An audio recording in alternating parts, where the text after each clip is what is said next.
نحمده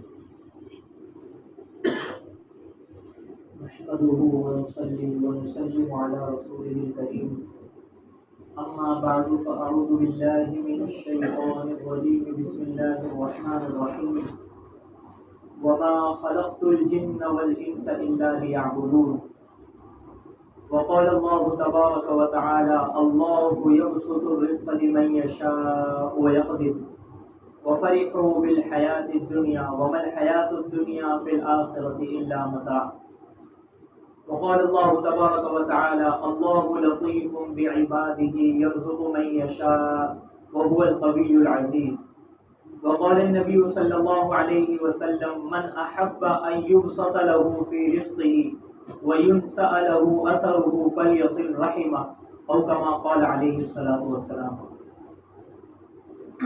محترم دوستوں، بزرگوں اور عزیز دینی ساتھیوں، ہر انسان دنیا میں ایک خوشگوار زندگی گزارنا چاہتا ہے، پرسکون زندگی گزارنا چاہتا ہے۔ وہ چاہتا ہے کہ اس کی زندگی میں خوشیاں ہی خوشیاں ہوں۔ ہر انسان کی یہ خواہش ہوتی ہے اور یہ جائز خواہش ہے۔ اس طلب کا ہونا، اس خواہش کا ہونا کوئی بری بات نہیں۔ اگر یہ جائز خواہش نہیں ہوتی تو اللہ تبارک و تعالیٰ اس کا وعدہ نہیں فرماتے۔ اللہ نے قرآن میں اس کا وعدہ فرمایا، خوشگوار زندگی، پاکیزہ زندگی، پرسکون زندگی۔ من عمل صالحا من ذکر او انثى وهو مؤمن فلنحيينه حیاة طیبہ۔ جو نیک اعمال کرے گا، جو ایمان والا مرد، جو ایمان والی عورت نیک اعمال کریں گے، اللہ ان کو پاکیزہ زندگی عطا فرمائیں گے۔ پاکیزہ زندگی۔ دیکھیں، دنیا کو اگر ہم دنیا سمجھے تو کوئی پریشانی ہی نہیں ہے۔ دنیا کو اگر ہم دنیا سمجھے تو کوئی پریشانی ہی نہیں ہے۔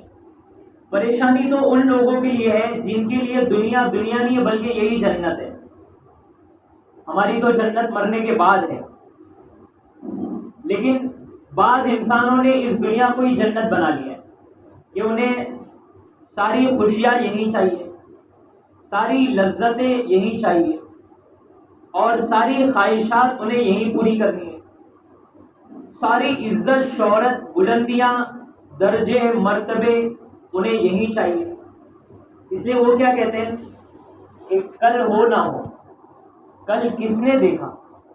ہمارے یہاں تو کل ہے، کل ہو یا نہ ہو ہمارے یہاں یہ نہیں ہے۔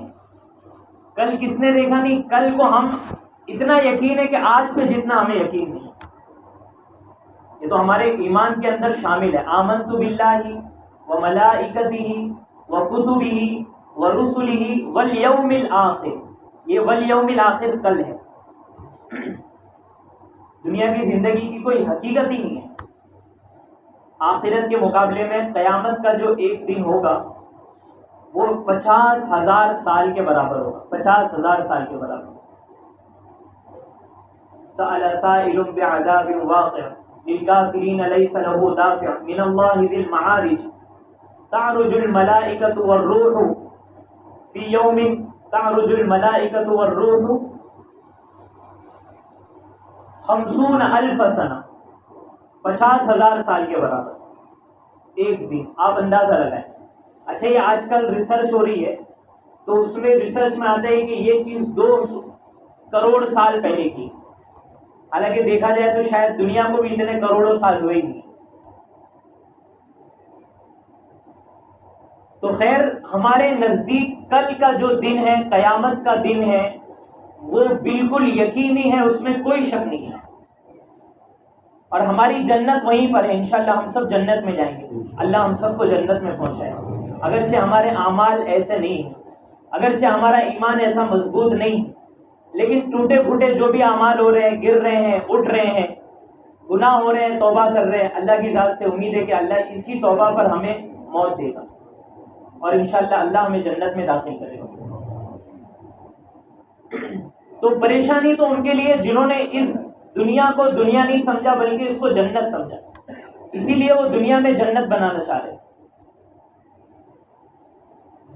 حالانکہ اللہ تعالیٰ نے فرمایا وفرحوا بالحیات الدنیا وما الحیات الدنیا فی الآخرۃ الا متاع، کہ وہ دنیاوی زندگی میں خوش ہو گئے، اسی کو جنت بنا لیا، حالانکہ آخرت کے مقابلے میں اس کی حیثیت ایسی ہے جیسا کہ دنیاوی سامان متاع کہا جاتا ہے سامان کو، عربی کا لفظ ہے، ہم سامان بولتے ہیں کوئی بھی چیز ہو، بازار سے راشن لانا ہے، بسکٹ لانا ہے، چائے پتی لانا ہے، تیل لانا ہے، شکر لانا ہے، کپڑا لانا ہے، صابن لانا ہے 5 روپے کا برتن دھونے کا، یا ٹوائلٹ کا کچھ لانا ہے، تو سب کو کہا جاتا ہے سامان. کہاں جا رہا ہوں کہ سامان لینے جا رہا ہوں. پہلے اردو میں کہا جاتا تھا سودا سودا، ہاں تو وہ کہا جاتا تھا، اب کہا جاتا ہے سامان. عربی میں تحقیق کی گئی کہ متاع یہ عربی کا جو لفظ ہے اس کے حقیقی معنی کیا ہے. تو ایک بہت بڑے امام لغت ہے، لغت کے بہت بڑے امام، ڈکشنری کے بہت بڑے امام، وہ فرماتے ہیں کہ ایک مرتبہ میں ایک دیہات میں گیا، میں نے دیکھا کہ ایک پہاڑی کے اوپر ایک کتا آیا، اور وہ کتا جو ہے گندا کپڑا رکھا ہوا تھا وہاں پر، کچن صاف کرنے کا جو ہوتا ہے، آپ نے دیکھا ہوگا ایسے کپڑے ہوتے ہیں اور وہ کچن صاف کرتے ہیں اور پھر کئی دن ہو جائے تو وہ پورا کالا کالا ایک دم بہت خراب ہو جاتا ہے اور بدبو بھی آنے لگتی ہے، دکھنے میں بھی خراب لگتا ہے. تو ایسا کپڑا وہ کتا جو ہے لے کر پہاڑی پہ چڑھ کے غائب ہو گیا. اتنے میں ایک بچہ وہاں پہ تھا، اس کی ماں ہے، اس نے پوچھا بیٹا این المتاع، وہ کپڑا کہاں گیا کچن صاف کرنے کا. تو اس نے بچے نے جواب دیا، دیہاتیوں کی عربی بہت اچھی ہوا کرتی تھی، لیکن آپ صلی اللہ علیہ وسلم کو بچپن میں دودھ پینے کے لیے دیہات میں بھیجا گیا. حلیمہ سعدیہ جو تھی دیہات کی تھی، تو ایک وجہ تو یہ تھی کہ دیہات کی آب و ہوا اچھی ہوتی ہے، پانی وہاں کا اچھا ہوتا ہے، سب فریش ہوتا ہے، اور وہاں کی بولی بھی اچھی ہوتی تھی. تو ایک مقصد یہ تھا کہ آپ زبان بھی اچھی سیکھ جائیں. یہ پہلے عربوں میں بھی یہی تھا، آج کا تو پتہ نہیں ہے. تو وہ بچہ کہنے لگا جاء القطمیر واخذ المتاع وتبارك على الجبل. قطمیر کہتے ہیں چت کبرے کو. تو ایک چت کبرا کتا آیا بلیک اینڈ وائٹ، واخذ المتاع، اور یہ جو کچن صاف کرنے کا جو کپڑا تھا وہ لے لیا، وتبارك على الجبل، اور پہاڑ پر چڑھ گئے. وہ فرماتے ہیں کہ میں نے اس بچے سے 3 لغات سیکھی، 3 لفظ کا مجھے معنی پتہ چلا، یعنی اس کے اصلی معنی میں تہ تک پہنچ گیا. قطمیر کا مجھے معنی معلوم پڑا، قرآن میں قطمیر کا لفظ آیا ہے کہ قطمیر کا معنی ہے چت کبرا. اور متاع کا معنی معلوم پڑا کہ متاع تو ہم لوگ تو بولتے ہیں سامان، لیکن اس کا اصلی معنی ہے کچن کا وہ کپڑا جو جس سے صفائی کی جاتی ہے. اور تبارک یہ اللہ کے لیے استعمال ہوتا ہے کہ اللہ کی ذات بلند ہے. تبارک الذی، دیکھیں کسی کو برکت کی دعا دینا ہو تو کہیں کہ بارک اللہ، اللہ آپ کو برکت دے، اللہ آپ کے مال میں، آپ کے جان میں، آپ کی اولاد میں، آپ کی تجارت میں، سب میں برکت دے. تبارک نہیں کہا جائے گا. تبارک کے معنی اللہ با برکت ہے، یہ اللہ کی شان بیان ہوگی، اللہ بہت بلند و بالا اور با برکت ہے. تبارک الذی بیدہ الملک وہو علی کل شیء قدیر.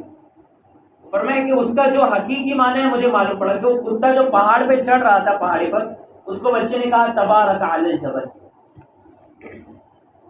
تو خیر اب میں آپ کو یہ سمجھانا چاہ رہا ہوں کہ اللہ نے قرآن میں فرمایا کہ یہ جو دنیاوی زندگی ہے اس کی حیثیت ایسی ہے جیسے کچن کا یہ گندا کپڑا.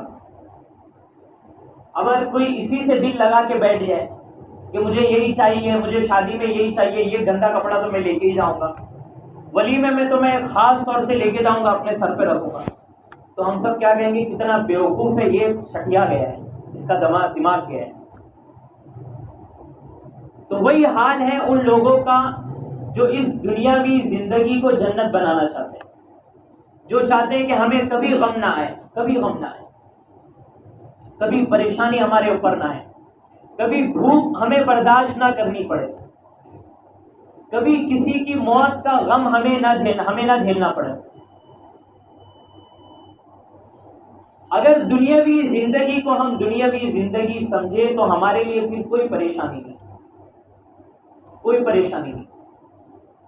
اصل مسئلہ یہیں پہ آتا ہے کہ ہم مسلمانوں نے بھی، جن کے پاس آخرت کا تصور تھا، جن کے پاس جنت کا تصور تھا، ہم نے اس دنیا کی زندگی کو جنت بنانا شروع کر دیا کہ ہمیں جنت جیسی خوشیاں ہمیں یہاں پہ مل جائیں، اور نہ ملنے پر ہم غمگین رہنے لگے، پریشان رہنے لگے۔ یہ جو ٹینشن ہے، یہ جو ڈپریشن ہے، یہ کیا ہے؟ یہ ہمارا مسلط کیا ہوا ہے، ہمارا مسلط کیا ہوا ہے۔ پھر اس ٹینشن کی وجہ سے الگ الگ بیماریاں ہیں، یہ کیا ہے؟ یہ ہماری مسلط کی ہوئی ہے۔ ہم اس دنیا کو دنیا سمجھنے لگ جائے، سارا ٹینشن، سارا ڈپریشن سب کافور ہو جائے، سب ختم۔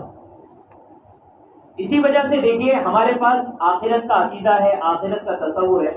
آپ دنیا میں دیکھیے، جائزہ لیجیے، مسلمان سب سے کم خودکشی کرتے ہیں، سوسائڈ، خودکشی مسلمان سب سے کم کرتے ہیں، بہت کم واقعات پیش آتے ہیں، انگلی پر گنا جا سکتا ہے ان واقعات کو۔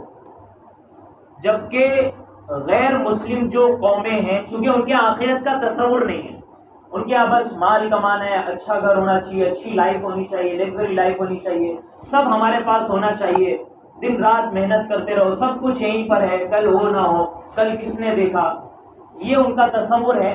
تو اس وجہ سے معمولی معمولی باتوں پر وہ سوسائڈ کر لیتے ہیں۔ اسکول میں 10ویں میں فیل ہو گئے، سوسائڈ۔ تھوڑی عزت میں کمی آ گئی، شہرت میں کمی آ گئی، سوسائڈ۔ تھوڑا مال میں کمی آ گئی، سوسائڈ۔ تھوڑا بھوک برداشت کرنی پڑی، سوسائڈ۔ کوئی مر گیا، اس کے مرنے کا غم برداشت نہیں کر پائے، سوسائڈ۔ کیوں؟ آخرت کا تصور نہیں۔ جبکہ مسلمانوں کے یہاں نہیں ہوتا، بلکہ ہم نے غور کیا ہے کہ جنہوں نے، مسلمانوں میں سے بھی جنہوں نے سوسائڈ کی ہے، ان میں سے اکثریت کی تعداد وہ تھی جو لبرل قسم کے ہیں، ہے تو مسلمان، لیکن آخرت اور ایمان کے بارے میں ان کا تصور اتنا واضح اور صاف نہیں۔ بس وہ ایک واقعہ آیا تھا، وہ نام اس کا یاد نہیں آ رہا، عائشہ شاید نام تھا، جس نے سوسائڈ کر لی تھی جہیز کی وجہ سے۔ راجستھان کا ہے، کہیں کا واقعہ تھا، احمد آباد گجرات کی لڑکی تھی، راجستھان میں رہتی تھی، تو وہ باپردہ خاتون تھی، برقع بھی پہنی ہوئی تھی، اللہ کا بھی نام بار بار لے رہی تھی، وہ سمجھ سے باہر ہے۔ یعنی ہو سکتا ہے کہ واقعی میں بعض مرتبہ بعض گھروں میں ایسا ٹارچر ہوتا ہے کسی پر بھی، یعنی گھر کے افراد پر ایسا ٹارچر، یا بیوی پر ہو، یا اولاد پر ہو، یا بہو پر ہو، یا پھر سسرال والوں کی طرف سے داماد کے اوپر ہو، ایسا ٹارچر ہوتا ہے، ایسا خطرناک کہ پھر واقعی میں وہ ڈپریشن میں چلے جاتے۔ تو وہ ایک واقعہ سامنے آیا، ورنہ عموماً ایسے واقعات دیکھے گئے ہیں کہ جن کو ایمان سے، دین سے کوئی خاص لگاؤ نہیں۔ عام مسلمانوں کے بارے میں الحمدللہ ہم نے کبھی نہیں سنا کہ انہوں نے سوسائڈ کیا۔ عام مسلمانوں کا کیا حال ہوتا ہے؟ وہ ہر حال میں کہتا ہے الحمدللہ۔ یہ الحمدللہ، یہ مجمع جو یہاں پہ بیٹھا ہوا ہے، سب ایسی الحمدللہ۔ آپ کسی کو بھی پوچھیں، کتنی بھی پریشانی ہو، الحمدللہ۔ مصیبت آئی ہے، پریشانی آئی ہے، تھوڑی تکلیف تو ہوگی، تھوڑا ہل جائے گا، کبھی آنسو بھی نکل جائیں گے، تھوڑی شکایت بھی شاید زبان پر آ جائے گی، لیکن اس کو زیادہ دل پر نہیں لے گا۔ کیوں؟ کیونکہ ہمارے پاس ہے آخرت کا تصور، ہم نے دنیا کو جنت نہیں سمجھا ہے۔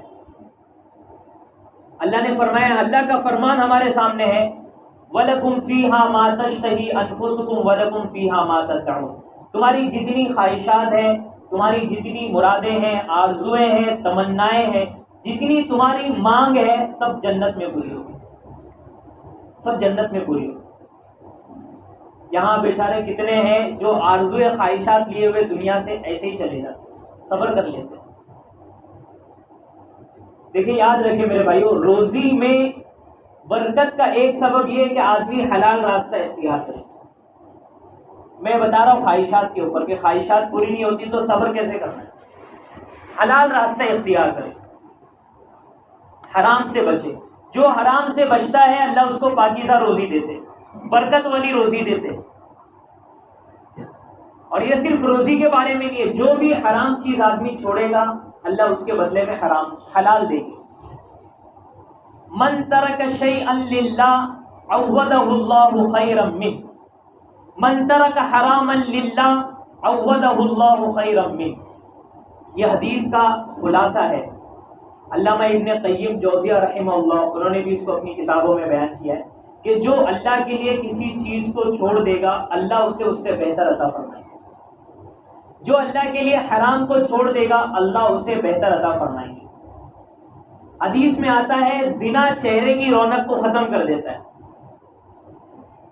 افیئر، ناجائز تعلقات، خفیہ آشنائیاں، چھپی دوستیاں، نامحرموں سے، اجنبی عورتوں سے دوستیاں جو ہمارے معاشرے میں بڑھتی جا رہی ہے، اس کو بڑھتی جا رہی ہے، شراب، منشیات، نشے کی چیزیں، یہ ساری چیزیں بڑھتے جا رہی ہیں، لڑکی بازی، عشق بازی، یہ سب بڑھتی جا رہی ہے۔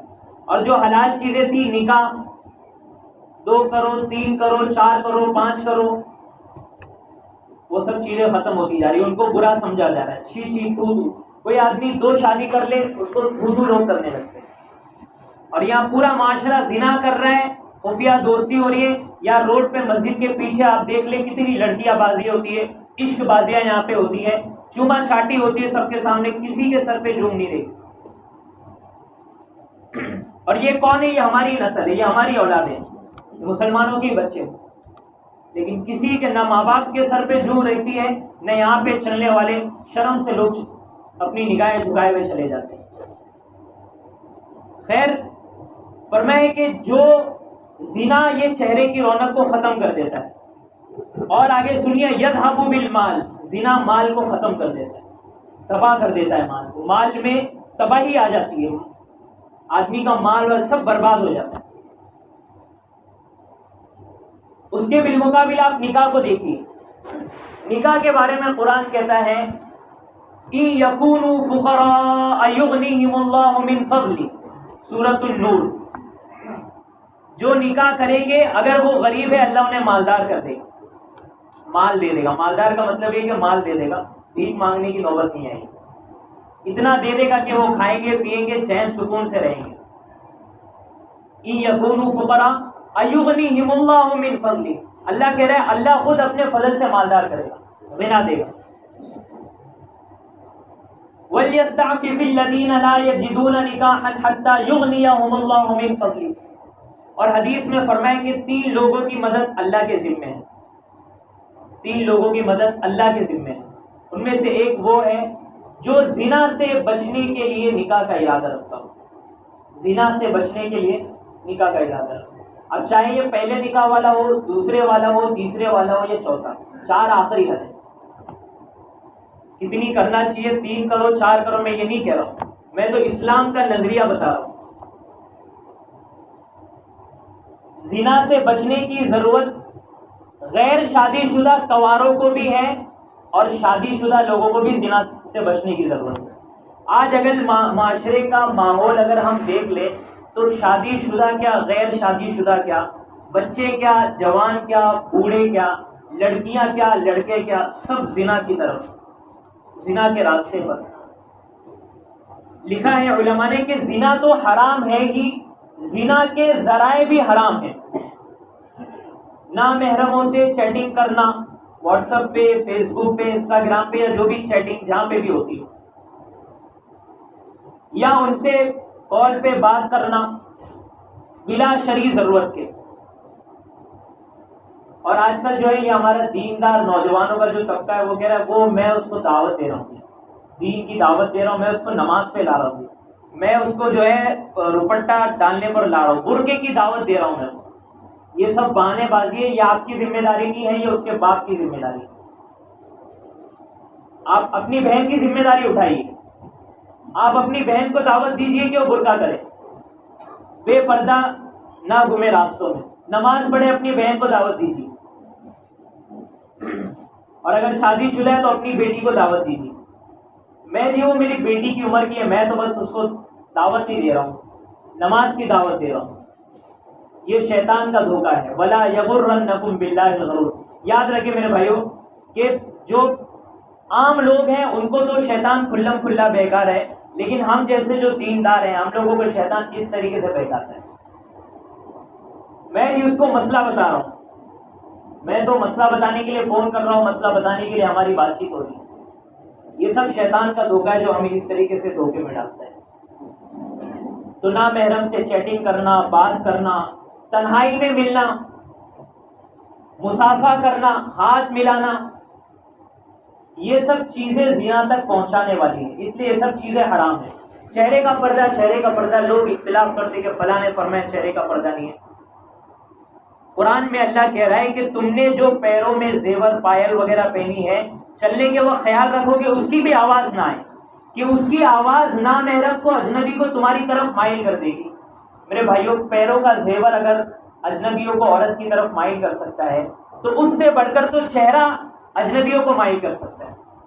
چہرے میں اٹریکشن زیادہ ہے، چہرے میں کشش کھینچاؤ زیادہ ہے، بلکہ بعض مرتبہ انسان بلکہ اکثر چہرے کی وجہ سے ہی فدا ہوتا ہے، چہرے کی وجہ سے عشق اور محبت ہوتی ہے۔ تو چہرے کا پردہ ضروری ہے۔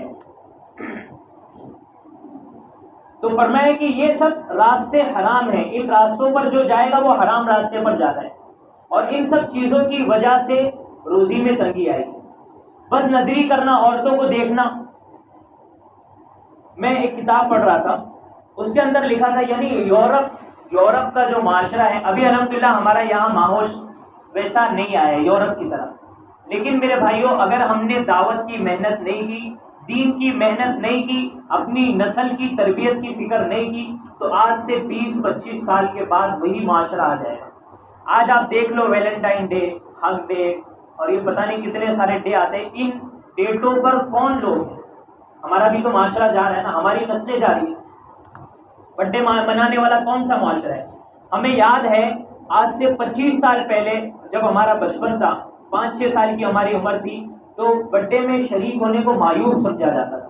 ہم دیکھتے تھے ہمارے بچپن میں، یہی کہ میں مالونی کا ماحول بتا رہا ہوں، کہ عموماً کرسچنوں کے یہاں پر ہوا کرتا تھا، ہندوؤں کے یہاں پر بھی یہ چیز زیادہ نہیں تھی، ہمارے یہاں مایوس سمجھا جاتا تھا۔ آج ہمارے گھروں میں یہ چیزیں ہو رہی ہیں۔ ہم جو یہ مسجد میں یہ جو معاشرہ آیا ہوا ہے، یہ جو لوگ آئے ہوئے ہیں، ان کے گھروں میں برتھ ڈے منایا جا رہا ہے۔ آپ خود اپنے گریبان میں پوچھ لیجیے۔ اور ہماری خواتین جو دیندار ہم جیسے لوگ ہیں، مولوی ہیں، کیا کہہ رہی ہے کہ بھئی ایک دن پہلے کیک لے کر آ جاؤ، ایسی کاٹ کے کھا لیں گے۔ وہ جو ہے کٹنگ ہو، کینڈل جلایا جائے اور ہیپی برتھ ڈے ٹو، وہ نہیں کریں گے، بس ایک دن پہلے، دوسرے دن کر لیں گے۔ کوئی کہہ رہا ہے 10 دن پہلے، کوئی کہہ رہا ہے 1 مہینے پہلے۔ یعنی وہ جو غلامی والی ذہنیت ہے کہ ہمیں ان کے راستے پہ چلنا ہے، وہ کیڑا ہمارے ذہنوں سے نہیں نکل رہا۔ حالانکہ کیک کھانا کوئی منع نہیں تھا، آپ روزانہ کیک کھاتے، کوئی منع نہیں تھا۔ تو خیر، اگر ہم نے فکر نہیں کی تو یورپ کا جو معاشرہ ہے، یورپ کا جو کلچر ہے، وہ ہمارے یہاں بھی 20-25 سال میں، اور ابھی جو ترقی ہو رہی ہے نا، جو قوم ترقی کر رہی ہے، تو ہو سکتا ہے 2-3 سال میں بھی آ جائے۔ اللہ ہم سب کی حفاظت فرمائے، اللہ ایسے دن نہیں دکھائے۔ اس کے لیے میرے بھائیوں ہمیں محنت کرنی ہوگی، فکر کرنی ہوگی۔ الحمدللہ ابھی بھی قوم میں جذبہ بیدار ہے، ابھی بھی الحمدللہ لوگ متوجہ ہیں دین کے لیے۔ تو میں پڑھ رہا تھا کہ 75 سال کا بوڑھا، چونکہ وہاں پہ جنس، سیکس اور یہ ساری چیزیں جو ہے، یہی چیز ان کے یہاں زندگی ہے، یہی چیز ان کا مقصد زندگی ہے، جنت جہنم کا کوئی تصور نہیں ہے۔ تو 75 سال کا ایک بوڑھا جب وہ ان چیزوں سے معذور ہو گیا، تو وہ یہ کرتا کہ بھئی کسی جوڑے کو رینٹ پر بلاتا، ان کو پیسے دے دیتا، اور پھر وہ یہ بے حیائی کا کام مادر پدر ننگے آزاد وہ کرتے تھے، اور وہ ان کو دیکھ کر جو ہے لذت لیا کرتا۔ جب انسان جنسی درندگی میں مبتلا ہوتا ہے تو یہاں پہ چلے جاتے ہیں، خواہشات پھر پوری نہیں ہوتی۔ تو میں کہہ رہا تھا کہ زنا کے جتنے بھی راستے ہیں سب حرام ہیں، اور یہ ساری چیزیں روزی کی تنگی لے کر آتی ہیں، اور اس کے بالمقابل اگر حلال کو آدمی اختیار کرے گا تو اللہ تبارک و تعالیٰ اس میں خیر عطا فرمائیں گے۔ بلکہ آپ حرام کو چھوڑ دیں، اللہ تعالیٰ حلال عطا فرمائیں گے۔ حرام کو چھوڑ دیں، اللہ تعالیٰ حلال عطا فرمائیں گے۔ یہ اللہ نے وعدہ کیا کہ جو اللہ کے لیے حرام کو چھوڑ دے گا، اللہ تبارک و تعالیٰ اس کے عوض میں اس کو حلال عطا فرمائیں گے۔ آدمی زنا میں مبتلا ہو رہے ہیں، غیر شادی شدہ ہیں، اسلام نے علاج یہ بتایا کہ بالغ ہوتے ساتھ اس کا نکاح کر دیا ہے۔ 15 سال عمر ہے بالغ ہونے کی، 18 سال 19 سال میں اس کا نکاح کر دیا ہے۔ ہمارے معاشرے میں دیکھ لے کیا حال ہے، 30 32 35 ابھی ہر گھر کا ماحول ہوتا جا رہا ہے. لڑکیوں کا بھی یہی معاملہ ہے, بالغ ہو جائے نکاح کرا دیں. 16 17 18 سال بہت ہو گیا, 20 سال بہت ہو گیا. تو شادی شدہ نہیں ہے, زنا کا خطرہ ہے, فوراً نکاح. شادی ہو گئی پھر بھی زنا کا خطرہ ہے, اللہ نے صلاحیت دی ہے, مال دیا ہے اور حیثیت ہے, ہینڈل کر سکتے ہیں اور سب ساری چیزیں ہو سکتی ہے, سیٹ ہو سکتی ہے, تو پورا پروسیس ہے وہ سیٹنگ کر کے دوسرا نکاح, زنا کی طرف نہیں. یہ ہمارے معاشرے کو بات سمجھنے کی ضرورت ہے. کئی لوگوں نے بتایا کہ شادی شدہ ہیں لیکن ان کو ضرورت ہے, واقعی میں ضرورت ہے, لیکن وہ اس راستے کی طرف نہیں جا سکتے, ہم زنا کی طرف ہی جائیں. نمازی ہے, داڑھی ہے, دیندار سمجھے جاتے ہیں, وہ کہہ رہے ہیں, ہمیں سامنے سے کہہ رہے ہیں. تو بھئی ہم کیوں حلال والا راستہ چھوڑ کر حرام پر کیوں جائیں کہ معاشرہ ساتھ نہیں دے گا, بیوی ساتھ نہیں دے گی, سسرال ساتھ نہیں دے گا. میں تو بس اتنا ہی کہوں گا کہ حرام کی طرف نہیں جانا ہے. حرام میں سوائے بربادی کے کچھ نہیں ہے. تم اپنا پہلا گھر بچانے کے لیے حرام کی طرف جا رہے ہو, دوسرا گھر نہیں بسا رہے ہو, یاد رکھو یہ پہلا گھر بھی نہیں بسے گا, اجڑ جائے گا, برباد ہو جائے گا. میرے سامنے واقعات ہیں, میری آنکھوں کے سامنے مشاہدے کے واقعات. اس لیے میرے بھائیوں ہمیں یہ طے کرنا ہوگا, اگر ہم چاہتے ہیں کہ ہماری زندگی پرسکون گزرے, ہماری زندگی میں خوشگواری آ جائے اور ہمیں سکون نصیب ہو جائے, پاکیزہ زندگی مل جائے, تو اس کے لیے ہمیں حلال والے راستوں پر آنا پڑے گا. کاروبار حلال ہو, لذتیں حلال ہو, کھانے پینے کی چیزیں حلال ہو, مال روپیہ پیسہ ہمارا حلال ہو. سود کے چنگل سے ہمیں نکلنا ہوگا. آج ہمارا معاشرہ سود کے اندر گھسا ہوا ہے. سود کی الگ الگ شکلیں ہیں, الگ الگ نام ہیں, ان میں گھسا ہوا ہے. لوگوں کو پتہ بھی نہیں ہے کہ میں سود میں مبتلا ہوں. تو حرام کو چھوڑ کے ہمیں حلال کا راستہ اختیار کرنا ہوگا, چاہے بے شک اس کے لیے وقتی طور پر تکلیفیں برداشت کرنی پڑے, اور اللہ کے سامنے جھکنا ہوگا, اللہ سے مدد مانگنی ہوگی, اللہ کے سامنے اپنی بے بسی, اپنی بے کسی عاجزی کا اظہار کرنا ہوگا. دیکھیں انبیاء علیہ السلام اللہ کے سامنے اپنی بے بسی کا اظہار کرتے تھے. ربی انی مسنی الضر وانت ارحم الراحمین, یا اللہ میں بے بس ہوں, یا اللہ میں بیمار ہوں, یا اللہ میں کمزور ہوں. ربی انی مغلوب فانتصر, یہ نوح علیہ السلام, یہ ایوب علیہ السلام, یہ ابراہیم علیہ السلام, سب اپنی بے بسی کا اظہار کر رہے ہیں. تو اللہ تعالیٰ سے مانگنا ہوگا. پہلی چیز میں آج کے بیان میں جو ہے خلاصے کے طور پہ 2 چیزیں بیان کر رہا ہوں. ایک تو ہم میرے بھائیوں حرام کو چھوڑ دیں, ہر طرح کا حرام, چاہے مال کا حرام ہو, چاہے سود کا حرام ہو, چاہے یہ حرام دوستیاں ہو, زنا ہو, یہ حرام کو چھوڑ کے حلال کو اختیار کریں, حلال کی طرف اپنے قدم بڑھائیں. اور دوسری چیز ہے میرے بھائیوں, اللہ سے حلال کو مانگے, حلال بیوی مانگے, حلال بیویاں مانگے, حلال اولاد مانگے, حلال مال مانگے, حلال روپیے پیسے مانگے, سب کچھ اللہ تعالیٰ سے مانگے. اللہ ضرور برکت دیں گے. جو اللہ سے مانگے گا اللہ تعالیٰ اسے خالی ہاتھ نہیں لوٹائیں گے. حضرت جبیر ابن مطعم رضی اللہ عنہ, یہ آخری حدیث سنا کے میں اپنی بات کو ختم کروں. انہوں نے, یہ نبی کریم صلی اللہ علیہ وسلم کے پاس آئے, کاروباری آدمی تھے, سفر کرتے تھے کاروبار کے لیے. حضور صلی اللہ علیہ وسلم نے فرمایا کہ جبیر کیا تمہیں ایسا عمل نہ بتاؤں کہ جس سے یہ تمہاری خستہ حالی دور ہو جائے اور تمہاری ساری مرادیں پوری ہو جائے. تم سفر میں جاؤ تو کبھی ناکام اور نامراد نہ لوٹو. فرمایا حضور ضرور بتائیں. فرمایا کہ جب بھی سفر شروع کرو تو سفر شروع کرنے سے پہلے یہ 5 صورتیں پڑھ لیا کرو, شروع میں بھی بسم اللہ اور آخر میں بھی بسم اللہ. کون سی 5 صورتیں؟ بسم اللہ الرحمن الرحیم, قل یا ایھا الکافرون, پوری صورت. ایک اذا جاء نصر, پھر بسم اللہ اذا جاء نصر اللہ, پوری صورت. پھر بسم اللہ اور سورہ قل هو اللہ احد, سورہ اخلاص 3. اس کے بعد پھر بسم اللہ اور سورہ فلق, قل اعوذ برب الفلق. پھر اس کے بعد بسم اللہ اور سورۃ الناس. یہ 5 صورتیں پڑھ لو, اللہ تمہاری خستہ حالی کو دور کر دے. فرماتے ہیں کہ میں نے اس پہ عمل شروع کیا. فرماتے ہیں کہ کچھ ہی دنوں کے بعد اللہ نے میرا توشہ بھی بڑھا دیا. توشے کا مطلب ہے کہ سفر میں آدمی کے جو خرچے ہوتے ہیں, رہنے کا خرچہ, کھانے کا خرچہ, جتنے بھی خرچے ہوتے ہیں اس کو کہا جاتا ہے توشہ. اللہ نے وہ بھی بڑھا دیا. اور اللہ نے میری روزی کو بھی بڑھا دیا, تجارت کو بھی بڑھا دیا. سفر میں جتنے لوگ ہوتے تھے ان میں سب سے کامیاب تاجر میں ہوتا. اللہ نے میری خستہ حالی کو دور فرما دیا اور اللہ نے مجھے کامیاب اور بامراد بنا دیا، اور خوب اللہ تبارک و تعالیٰ نے اس کی برکت سے مانگ دی۔ تو حضور صلی اللہ علیہ وسلم نے حلال کی محنت کی طرف بھی متوجہ کیا، اور امت کو حضور صلی اللہ علیہ وسلم نے دعاؤں کی طرف بھی متوجہ کیا۔